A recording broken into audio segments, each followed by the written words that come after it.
ખરેખર એમના કુટુંબીજનોને ધન્યવાદ છે કે આજે અમને યાદ કરાવ્યા સાહેબ.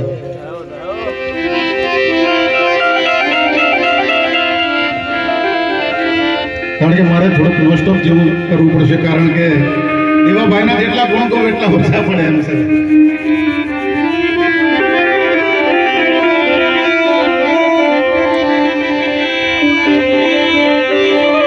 કારણ કે આપણી રાવત સમાજમાં જેમની બોલબાલા એક રત્ન આપણા સમાજમાંથી વિખૂટા પડી ગયા.